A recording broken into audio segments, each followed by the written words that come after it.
Hello बच्चों, welcome to Sanjeev Giri classes and welcome to pre age to account series. और ये जो हमारी सीरीज चल रही है वो 11th क्लास की सीरीज चल रही है, जिसमें हम आपके पिलर को इतना मजबूत कर देंगे 11th में कि 12th में आपको कोई परेशानी ना हो। और ये हमारा चैनल है संजीव गिरी क्लासेज 11th, जहाँ पे 11th का सारे लेक्चर्स डल रहे हैं। जब अब तक 3 लेक्चर हो चुके हैं, ये लेक्चर नंबर 4 है। और आज हम टाइप्स ऑफ एक्सपेंडिचर के बारे में जानेंगे। What is expenditure and its types, आपने थंबनेल देख ही लिया होगा। इसके अलावा हमारी एक और सीरीज चल रही है, डिस्क्रिप्शन में आपको उसका लिंक मिल जाएगा।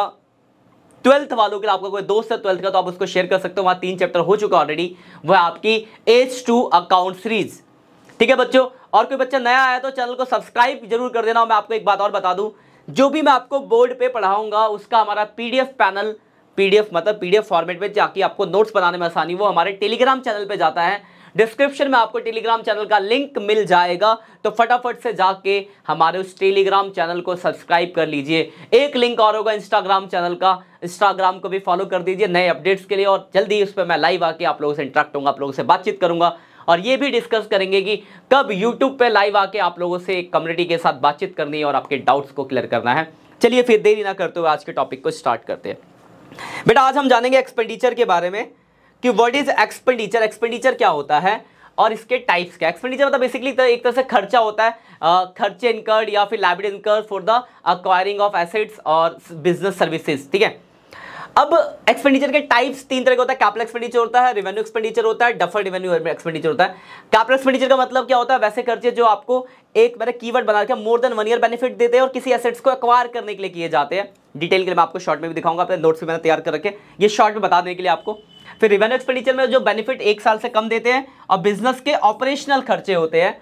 और तीसरा डफर्ड रेवेन्यू एक्सपेंडिचर, जिसका नेचर तो रेवेन्यू होता है बट बेनिफिट 1 से ज्यादा साल देते हैं। ठीक है, तो एक एक करके मैं आपको समझाता हूं डिटेल में।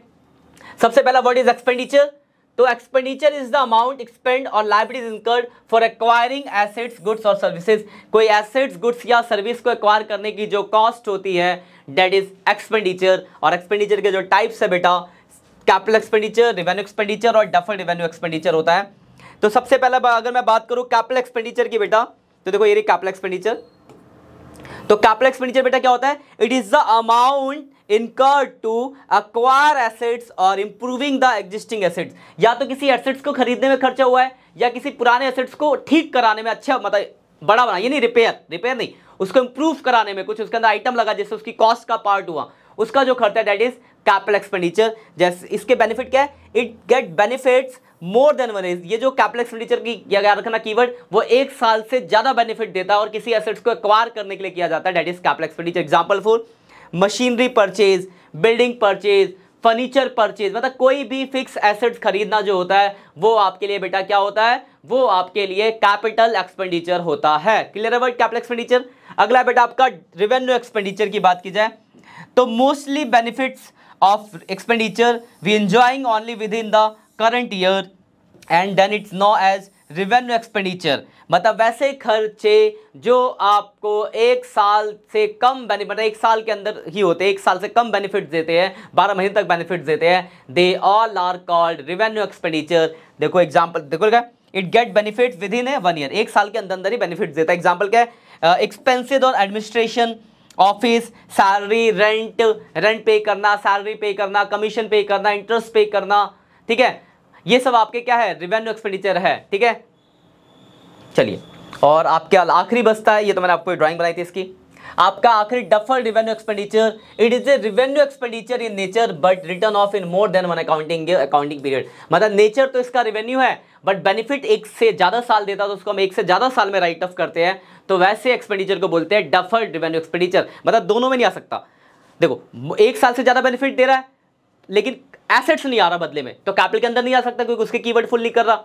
और 1 साल से कम की तो बात ही, तो दूसरे वाले के भी कीवर्ड नहीं कर रहा फुलफिल, तो इसलिए इसका एक नया हेड बन गया डफर्ड रेवेन्यू एक्सपेंडिचर, जिनका नेचर रेवेन्यू होता है but benefit more than 1 year देते हैं। जैसे मैंने example for large advertisement expenditure, जैसे आपने कोई खर्चा किया एडवर्टाइजमेंट पे इतना सारा कि वो आपको 1 साल से ज्यादा बेनिफिट देने वाले हैं, तो वैसे खर्चों को आप एक थर्ड कैटेगरीज में कैटेगराइज करते हो जिसको बोला जाता है डफर्ड रेवेन्यू एक्सपेंडिचर। तो ये 3 टाइप होते हैं आपके एक्सपेंडिचर के, capital expenditure, revenue expenditure and deferred revenue expenditure. I hope आपको सारे क्लियर होंगे। फिर भी अगर आपको कोई भी डाउट है तो आप कमेंट सेक्शन में डाल दीजिए कि सर ये हमारा डाउट्स है, मैं आपको बताऊंगा। अब इसके क्वेश्चन कैसे आएंगे, जैसे आप मुझे मशीनरी परचेज कौन सा एक्सपेंडिचर है, तो बोलोगे सर मशीन परचेज करना हमारे लिए कैपिटल एक्सपेंडिचर है। रेंट पे करना कौन सा एक्सपेंडिचर है, सैलरी पे करना कौन सा एक्सपेंडिचर है, बोलोगे सर ये हमारा रेवेन्यू एक्सपेंडिचर है। और एडवर्टाइजमेंट पे ऐसा खर्चा किया जो 1 साल से ज्यादा बेनिफिट देगा, तो वो कौन सा एक्सपेंडिचर है, तो बोलोगे सर ये डेफर्ड रेवेन्यू एक्सपेंडिचर है। ऐसे एमसीक्यू बेस्ड क्वेश्चन आपके यहां से बन सकते हैं। या फिर 4 नंबर में ये पूछ सकता है व्हाट इज एक्सपेंडिचर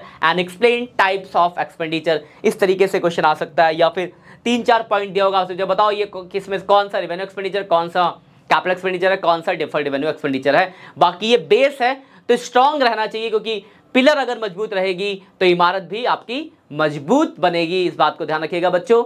और अगर आप चैनल पर नए आए हो तो चैनल को सब्सक्राइब करना बिल्कुल मत भूलिएगा, और हमारी वीडियोस को आप लाइक करिएगा। दोस्त आपके जो भी 11th के दोस्त हैं उनके साथ इसको शेयर करिए, क्योंकि मैं आपको दूंगा एकदम क्वालिटी कंटेंट, जिससे आपके सारे के सारे कॉन्सेप्ट इतने अच्छे से बिल्ड हो जाए कि आपको आगे कोई भी परेशानी ना आए। ठीक है, आज के लेक्चर को यही खत्म करते हैं, बाकी मिलेंगे नेक्स्ट लेक्चर में कुछ नए पॉइंट्स के साथ। चलिए बच्चों, बाय बाय।